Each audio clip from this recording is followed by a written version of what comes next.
What's happening? How we doing? Hello, sir. How are you? Good, guys. How are you? We can't see you at the moment. I can hear you. I just can't see you. Can't see. Oh, wait a minute. There we go. Beautiful. There he is, the man himself. Mr. Cranston, how are you? I'm real good. Are I'm you? Real good. Yeah. I mean, what a year. Jesus. Yeah. I mean, it hasn't been easy, huh? It's not been easy. It's been very challenging for a lot of different people for many different reasons.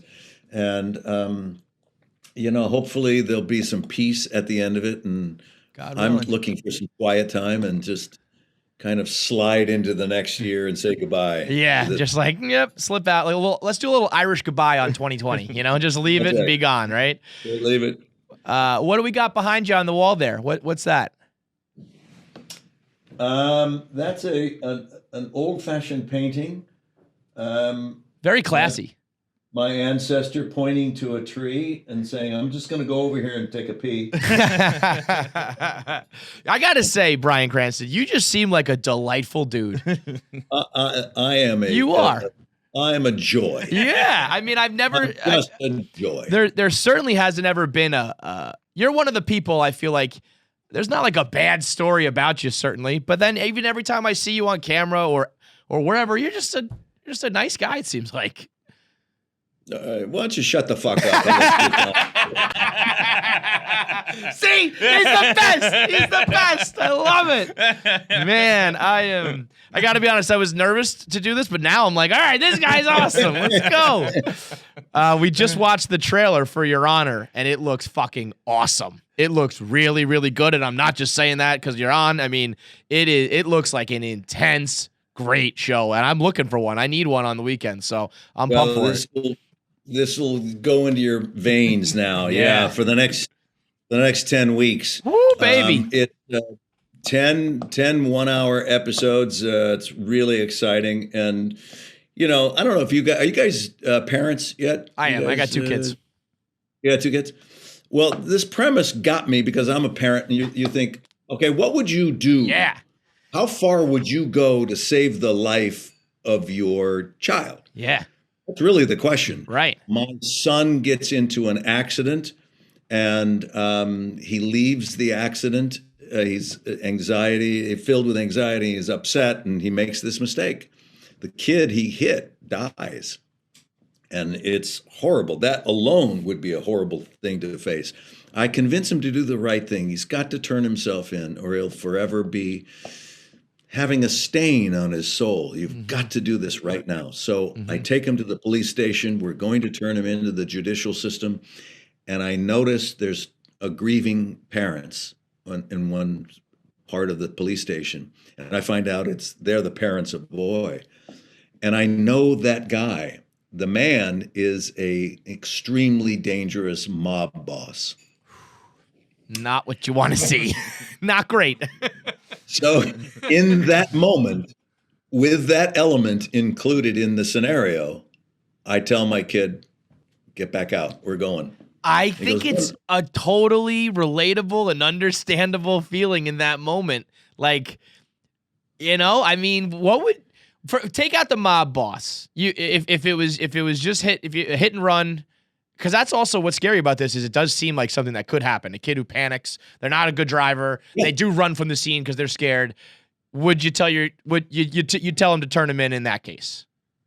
Yeah. If it was the mob boss, what would you do? Bye-bye. Yeah? I mean, I really think I would, right? Yes, you would. Yeah. And I tell you, I've told that premise to friends and family and everybody I tell.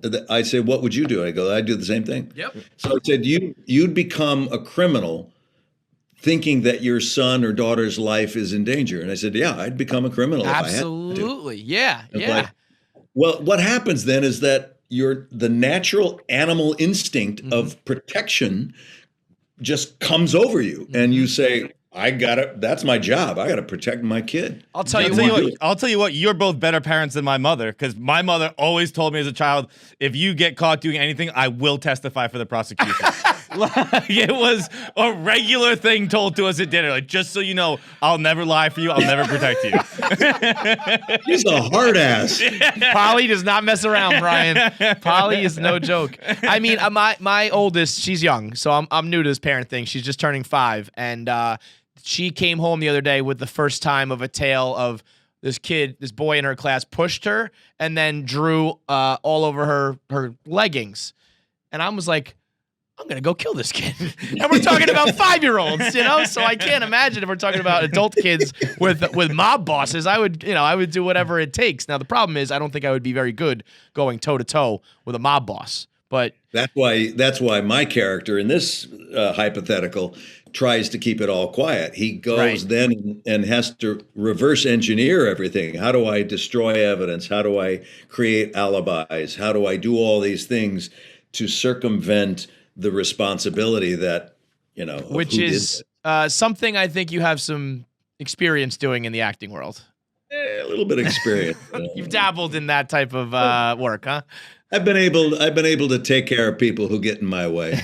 You're goddamn right. Do you ever have any moments where on Breaking Bad or Your Honor or any of these shows where sometimes I think about the best movies and TV shows I watch that have the craziest plots and the craziest murder scenes and all these things that a guy like Vince Gilligan or whoever it is coming up with them must be kind of crazy too? You'd think. Right? I mean... Yeah, because I asked Vince when we first started. I was reading his scripts and thinking, "My God, you're dissolving bodies and chemicals, and I mean, like, what do you?" He should just go be a drug lord. Just forget about movies and stuff. Go be a drug dealer. Yeah. Well, I asked Vince. I said, did you ever write this when you were high or something? He goes. And he's a sweet gentleman from Virginia, and he's never done drugs. Oh, wow. Drugs. So, well, no, I don't. I just think it's kind of cool to think of what could happen. Just think it's kind of cool to squish a head with an ATM. Something I've always thought about with my sober brain. I believe in the book you wrote, A Life in Parts, you were talking, or at some point you were talking about the scene with Jane in Breaking Bad and how that was the one that kind of hit you and resonated with you the most. And I feel like a lot of the viewers, I know myself, maybe the ATM head, that one sticks out. Yeah. But that scene with Jane where she's choking and you're, back and forth, that was the one that, sticks with you the most from that series? Yeah, that was the most emotionally surprising and dangerous scene for me because it was so interesting. As I prepare for a scene, I always get out a yellow legal pad and I just write down stream of consciousness thoughts about where I could go. What are the possible avenues emotionally that could happen? And it came up to that scene. It was like, well, I should write a pro and con list of why I should save her, why I should let her die. Mm-hmm. And on that, why I should let her die? Well, she got Jesse hooked on heroin, and she's going to report my enterprise, and I'll go to jail. And then why should I save her? Well, she's young enough; she could be my daughter. I wrote down, and I'm writing all these things down, and then you forget about it, and you just go do the scene. Well, but I planted that seed in my head. She could be my daughter, and sure enough, in one point, Kristen Ritter was. Such a great actress, and she was giving it her all off screen. The camera was on me, and all of a sudden, I'm feeling the emotion of this situation, and in pops that thought. And my own real daughter's face replaced Kristen Ritter's for about 2 seconds. I saw my own daughter choking to death, and that's you see me go. like this. That was real, right? And just as soon as that came, it went. But the ripple effect afterward is like, oh my God, I couldn't calm down for. I went over. I told Anna Gunn what happened, and she's, oh my God, and she hugged me, and I cried. Wow! Oh, yeah. Holy moly! Oh yeah. Joke. It was a serious thing. So what do you do to come down or come back to you after something like that? Serious drugs. Serious drugs.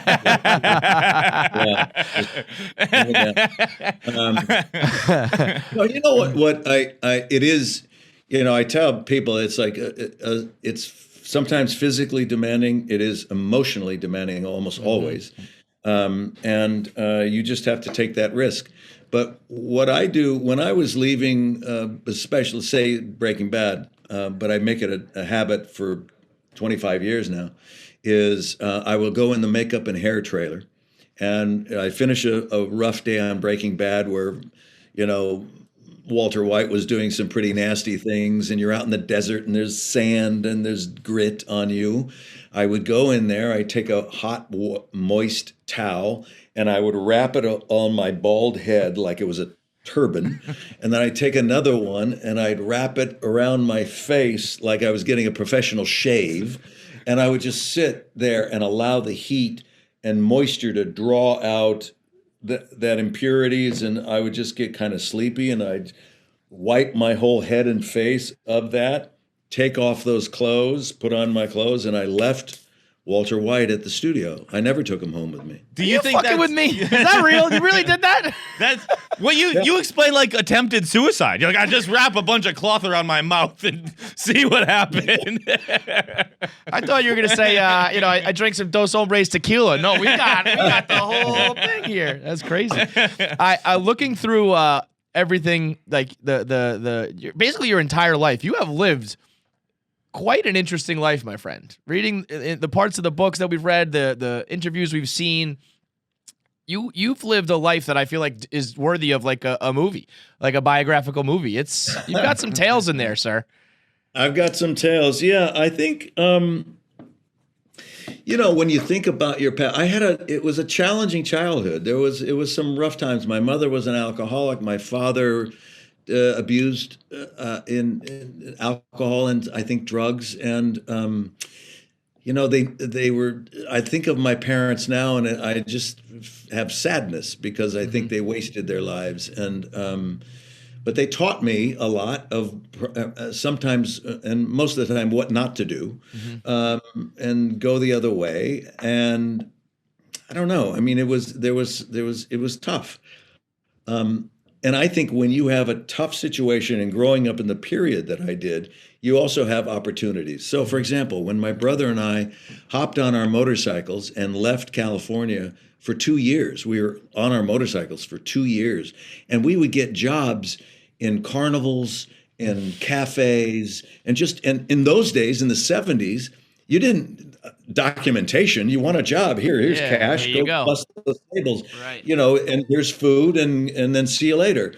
And then you'd meet some girls, and they say, "You want to sleep on the couch?" And say, "Yeah, let's sleep on the couch." Now, but to me, that maybe it's kind of romanticized, but that sounds like fun and free. But in the moment, does it feel that way, or is it like shit? We got to get next food on our table, sort of thing? It was. Now, I went to 2 years of college because I thought I was going to become a police officer. And the reason I thought I was going to become a police officer was because I think I was looking for a father figure. My dad wasn't in my life. And a policeman, that's very manly and very strong. And, and I was in a junior police explorer group, and I did really well. I graduated first in my class. So I just thought, well, that's pragmatic. I should do something that I'm good at. Yeah. And so I started taking police science courses, and I was good. Okay, I guess this is what I'll do. I'll be a policeman. And then my second year of college, my counselor said, "You got to take some elective courses." So I went, "Oh, okay. Oh, acting. Acting. Let's do acting." I did some of that when I was a kid. And I got into an acting class, and my first scene was with a girl, and it was a couple making out on a park bench. Oh boy. Throw you right to the fire. Let's go. And I thought, oh my God, this is fantastic. Jackpot, yeah. This is and this is my job in the class. Right. So it blew my mind, and I realized, okay, I don't know what I want to do. And that prompted the indecision of, well, I don't know if I want to be a policeman, or should I try acting? My dad didn't have success, and I don't know. And that indecision led to the 2 years of being on a motorcycle. So I wouldn't want my children to feel so confused and indecisive, but it helped me. Pretty cool, yeah. Sometimes I say, I had to go get lost in order to be found. Right, you know? right. I mean, you have so many cocktail party stories that if I were you, I'd panic at a cocktail party because Which I one? don't know which one to tell. Because and then I'd be like, well, these are all too braggy because they're all too cool. Yeah. Like I was a carny in Texas. That's Yeah, you know that's what? unbelievable. One of our questions is we play a game called Answer the Internet. It's if you were on Jeopardy and they're coming back from commercial and you've got to tell, that one tale to the audience, and you used to tell it to Alex Trebek, rest in peace. What would be your one tale that you tell? I would probably say something purposefully boring. And just to fuck with them. Yeah, just to fuck with them, just to get the spotlight on me. Well, Alex, I thought I have a pretty extensive stamp collection. I'm excited Personally, if I were you, I think I would go with losing my virginity to a hooker in Austria. but that takes too long. That's not what she said, was it, Bryan? Oh man, what a moment! That's so true. That's so true. What about I met or ran into Charles Manson before he was Charles Manson. What's that one about? That one's crazy. I was born and raised in the San Fernando Valley. Just north of LA. And one of the areas that we used to go horseback riding was in the Santa Susana Pass, where the Spahn Ranch is and was. It was an old movie ranch. That's where they rented horses. So my cousin and I were going there one time. Our parents dropped us off, 11 or so, and there we are, adding us up. And all of a sudden, some younger guy comes running in and goes, "Charlie's on the hill, Charlie's on." He was so startling. I was like, "Oh my God!" And the old guy said, "Don't worry about it." We looked out the window, and about six, 7 people, men and women, jumping on horses and riding off. By the way, Quentin Tarantino got it right. When I saw that his movie, Once Upon a Time, man, it was right. That's what it looked like, and them riding off on horses was like, oh my God, I'm having deja vu. So we get our little horses that are ready for the glue farm and just only want to walk. Yeah. And we're walking along the trail that you go out on, and about 20 minutes after we leave, we see a trail of horses coming back slowly. And the trail is probably 8 feet wide, so there's not a lot of room. Mm-hmm. And the horses come back, and there was a guy in the middle who was not holding his reins. The guy in front of him on the horse was holding his reins. And this guy was undulating to the movement of the horse. He was barefoot and scraggly, and he had black hair and black eyes and a beard, and he was just like spaced out of his mind. And my cousin and I riding by and looking at him like okay. It felt weird. Yeah. And as soon as we passed, my cousin who was in front of me, she turned around and said, "That must be Charlie." And I said, yeah. Right. So then fast forward, I think it was 2 years later, and all of a sudden we're seeing on the television, Charles Manson at Spahn Ranch was arrested. And we're like, That's a crazy one. I didn't realize he was that well known for that long beforehand. I thought no, it's just that he was memorable from looking like you just put the 2 and 2 together. I put the 2 and 2 together. He wasn't memorable. Okay. Only to me, because they made such a thing of Charlie's on the hill. Right. And here comes this guy. I zeroed in on him, and it was like, ooh. Yeah. And then so when I saw his face again 2 years later, I went, that's the guy. That's a face you don't forget. Pure Pure evil was looking you in the eyes. Yeah, that is as creepy as it comes, man. Yikes. Who knows what would have happened, man? Yeah. Yeah, I mean, good thing you ran into him 2 years early. Not, you don't want to run into him at his peak, right? Yes. Out of all your success, what sticks out to you the most? You've had several iconic roles in a way, big ones, small ones. I mean, people will know you as Tim Watley. People will know you as from Malcolm in the Middle, Walter White. Yeah, I love The Upside, by the way. The Upside is one of my favorite movies of all time. I mean, everything I've really ever seen you in, I feel like is truly memorable in a way. What's most memorable for you? Wow. It's so different. I go through the phases of it. So I live through something and then I let it go. I live through it, embrace it, make love to it, and then let it go. You dog, you. Just You like just hit it all and the- quit it. Just like all the women in my life.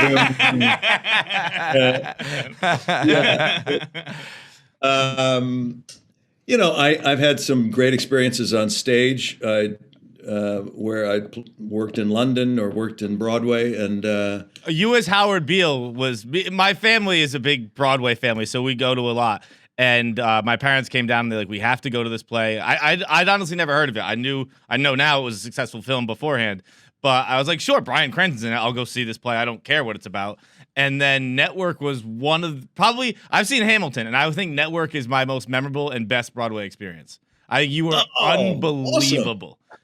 Awesome. Thank you. When you came out in underwear, though, I was like, I think Cranston's got an underwear thing. You're always in your underwear. Hal was in it, Walter White. I mean, we got Howard Beale now. It's a little bit of an underwear, a fetish. I'll say it, Brian. You got a fetish. You gotta give the people what they want.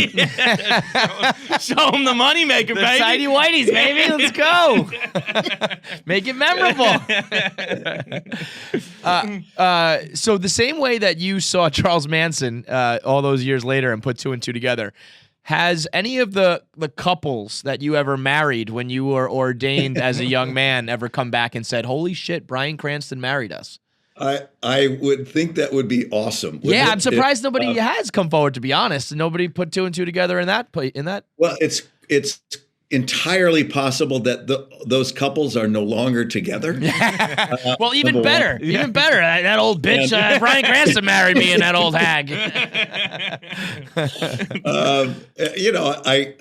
I do think, wouldn't that have been fun during Breaking Bad or something, or even Malcolm in the Middle? Like, yeah, I think Malcolm's dad married us. Right. Do you think Walter White married us? Oh, stop it! You're drunk. You're drunk. Speaking of Malcolm in the Middle, I have a question. If this tweet were sent to you, how would you reply to it? At Bryan Cranston, your acting is just awful. Sorry, but it is. How would you reply to that tweet? I say, Mom, Frankie, don't write to me. Frankie Muniz got that tweeted at him once. This is back in, I don't know what year.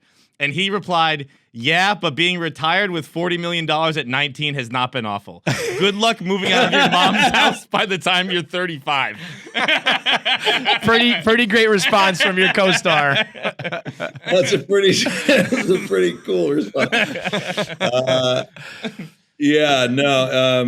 We just had a Malcolm reunion for a charity where we read the pilot episode again. It was great to see everybody back on and participating. It was sweet. And so, it's been 20 years since Malcolm premiered. Wow, really? Is that making you feel old? Yeah. That was the first show my family and I watched together. Huh? Like where my parents would call it. I would watch Seinfeld when I was younger, but this one had my siblings too, and we'd come in and we would watch Malcolm in the Middle. That was our family show. Awesome. When you got that, did you think that was it? Like, okay, this is my role. This is my iconic role that I'm going to land for my career. Did you ever anticipate having a second one, especially such a change in gears? No, but see, that's the whole thing, is that if all you're thinking about is trying to tell stories and move from one to the other, you're not thinking that you're entitled to anything. Mm-hmm. The business doesn't owe me a thing. Right. So anything that comes my way, I feel very fortunate, but I don't expect it to. I don't expect something to come my way. So by virtue of that, you just do the work. Mm-hmm. Just do the work. I try to tell high school and college kids this. If you're really interested, if you have a burning desire to be an actor, then just do the work. But you're all in. This is your life. It's not, don't say, I'll give it 2 years, because it won't happen. You have to be ready and willing to accept the life, whatever it's going to bring to you. It sounds easy. Yeah. And also be an unbelievably talented actor, like, you know. Do you watch Better Call Saul? Do you keep up with like the spin-offs and the rest of the Breaking Bad world? I am up to date on it. I can't wait for the final season. I'm very excited to see what happens and what they do with it. I mean, it's such a. It's got to be cool to be able to watch it as a fan, and you know, to be a part of it, but then also get to be just like a viewer of it, right? Is exactly right. Now, Vince Gilligan is a dear friend of mine now, and we're seeing them this weekend actually. And I always tell him, I said, "Don't slip. Don't tell me what's going on. I don't want to know something in advance. I just want to be a fan and watch the show." I would love to know. So not with you on I'd that. be like, tell me everything. I was hunting for my Christmas presents as a kid, and I'd be plying Vince with alcohol, or I guess not weed, and doesn't smoke it. But I'd be like, come on, what's coming up next? And then He does drink. He loves bourbon, so you can get him. Right, there you go. Yeah, no, I would love to know. Give me all the secrets. You know, I mean, There's no sibling rivalry there? Like you're not like kind of hoping it doesn't do so good, so people remember Breaking Bad as the far superior. No, again, that's ego. If you're thinking about awards or status, or that's ego. Yeah, I know, and you should have a big one, Brian. When I'm interviewing big-time Hollywood actors, I'm exclusively thinking about ego. Always ego. You're the exception to the rule, I believe. Well, if so, then that's the way to live, because I don't have any anxiety or I don't have any jealousies for anyone. It's like. But you don't have to, because you killed it, man. You did it the best. Like, there's got to be a little part of you that loves the fact that Breaking Bad nailed the finale. Yeah, like when Game of Thrones finale stunk, you were like, yes. You gave a little, yeah. We're still the only ones. We're still the only one, motherfucker. It's gotta be. Come on, it's gotta feel good. No, yes, to the first part. I was exceedingly pleased with how it ended. I'm just proud of that show, yeah. and he ended it so well, perfectly. I don't rejoice in someone else's debauchery. You're talking to the wrong dude. You're better than us.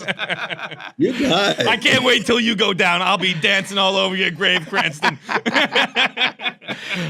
We got a couple minutes left here. We're gonna let you go, but we're gonna hit you with some more questions. This is from our game called Answer the Internet.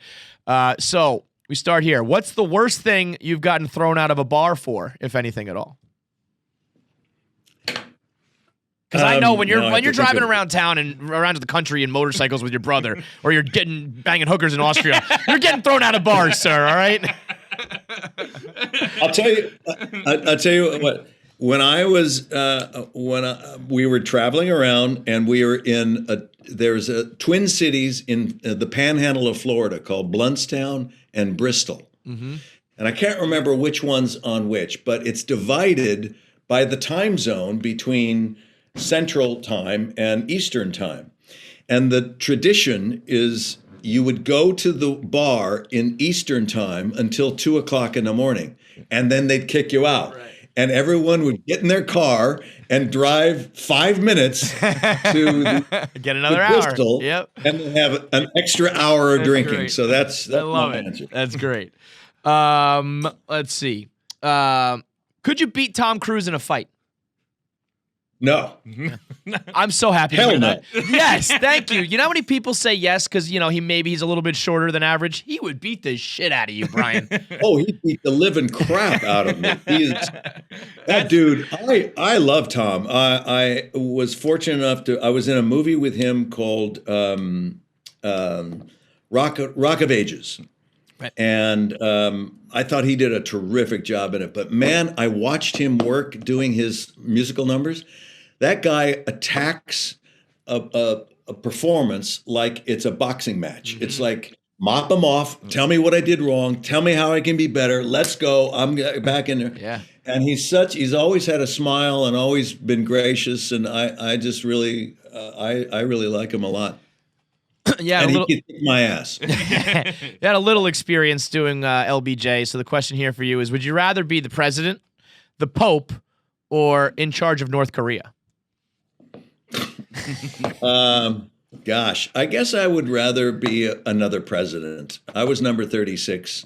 Who was your favorite president? Lyndon Johnson is my You got it. partial to the Johnson clan. I met a lot of their family, and it was fun to play. What a character that was. Did you see that play? I did not see that one. I apologize. I did see the New Deal though with Brian Cox. That one was very good. Wow. Okay. That's I thought you were going to agree with me that the New Deal was also fantastic. But it wasn't called the New Deal. It was called the Great Society. That's right. It was the Great Society. Wow, you really botched it, John. Botched it. All right, last question then. If there were stats available for every aspect of your life, which stat would you want to see? You get up to the pearly gates and you say, tell me how many times this happened, or how many this, or whatever stat you can quantify your life with. How many people did you love in your life and loved you? Oof. What else is there? God, you're What else so is- cool, Yeah, Bryan he's just a great Cranston. guy. He's just a great fucking guy. He's just a great fucking guy. You're bringing me up to your level, and I love it. You gotta, once this whole acting gig is done, you gotta go on to like motivational speaking or something. Because Bryan, am I feeling good right now? If I could tell you how many stupid, meaningless answers we've gotten for that very question, how many beers I drank, how many joints I smoked, and Bryan comes here saying how many people loved you, it's like, fuck yeah, man. That's what it's all about. Well, I'm glad I could raise the bar for you guys just a little bit. I know that when we say goodbye, you guys will drop back down to your low level. Good, you Goddamn right. really nailed us in a half hour there, huh? Wait, before we go, one thing. I have a friend, a coworker here, who is adamant that Walter White is actually still alive. Can you do me a favor and just dispel that myth right now? I'm sorry. I think there's You something son of a wrong with the internet. You son of a bitch, Cranston. Your Honor is out. Your Honor is December 6th on Showtime. I can't wait to watch it. And I also really want to thank you for having it weekly. I miss weekly shows. Good 10 And weeks. with a little suspense between every episode. Because when it binges, I just watch it all in one night. I have no self-control whatsoever. So I'm very excited again. We had it with The Undoing a little bit just on HBO, and I'm really excited for it on Your Honor. Great. Thanks, guys. I appreciate it. Thank you very Have much, a good Bryan. one. Bye-bye. All right, guys. Be well. You as well. What a guy! Listen, if you made it this far into the video, Which is far. Like, no one ever does that on the internet. like it's the end. You made it to the end of the video. full fucking video You watched did. the whole thing. So if you liked it and you watched the whole thing, why don't you subscribe? It means you like us. Click the subscribe button, because if you don't, I'm going to fucking murder John. And I'm going to like it. Kill him with my bare fucking hands. Yeah. And if you weren't sold on this video, there's plenty more. Watch what's next up and then subscribe. But just subscribe so I don't have to fucking kill him. Well, I don't know. Do what you want, but subscribe. Probably.